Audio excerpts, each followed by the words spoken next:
ஒரு பெரிய அடர்ந்த காடு. அந்த காடில் பல மரங்கள் உயரமாக, வலிமையாக வளர்ந்திருந்தன. சில மரங்கள் வாடியிருந்தன, சில கிளைகள் முறிந்திருந்தன. ஆனால் ஒவ்வொரு மரத்துக்கும் ஒரு ஆழமான ரகசியம் இருந்தது. வேர்கள். அந்த வேர்கள் மண்ணின் ஆழத்தில் இருந்ததால் மழை, வெயில், புயல் எதுவாக வந்தாலும் அவை நிலைத்து நின்றன. ஒரு நாள் ஒரு சிறிய செடி அந்த மரங்களிடம் கேட்டது, நீங்கள் எவ்வளவு கஷ்டத்தையும் சந்தித்தும் எப்படி பலமாக நிற்கிறீர்கள்?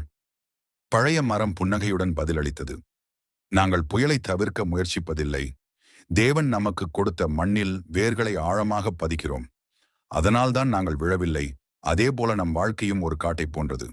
சில நேரங்களில் சோதனை, துன்பம், தாமதம், குழப்பம், இழப்பு என பல புயல்கள் நம்மை அடிக்கலாம்.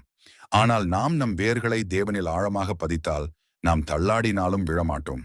நம் நம்பிக்கையின் வேர்கள் ஜெபத்திலும், வேத வாசிப்பிலும், தேவனுடன் நடப்பதிலும் இருக்க வேண்டும். அப்போதுதான் தேவனின் ஆவியானவர் நம்மை வலிமைப்படுத்துவார்.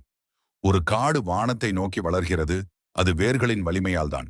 அதே போல நம் வாழ்க்கை வானத்தை நோக்கி, தேவனின் நோக்கத்தை நோக்கி வளர வேண்டும். புயல்கள் வந்தாலும் கவலைப்படாதே. அவை உன்னை உடைக்க அல்ல, உன்னை ஆழமாக வேரூன்றச் செய்வதற்காகவே வருகின்றன. நம்பிக்கையை பிடித்திரு. தேவன் உன்னை வலிமைப்படுத்துவார். ஜெபம். பரலோகத் தந்தையே, என் வாழ்க்கையின் புயல்கள் எத்தனை வந்தாலும் நான் அசையாமல் நிற்கும்படி எனக்கு துணையாக இருங்கள். என் வேர்கள் உம்மில் ஆழமாக பதியப்படட்டும்.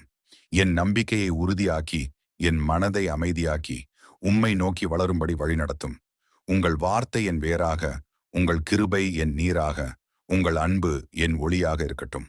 என் வாழ்க்கை ஒரு காடு போல உம்மை மகிமைப்படுத்தும் மரங்களால் நிறைந்ததாக இருக்கட்டும். இயேசு கிறிஸ்துவின் நாமத்தில் ஜெபிக்கிறேன். ஆமென்.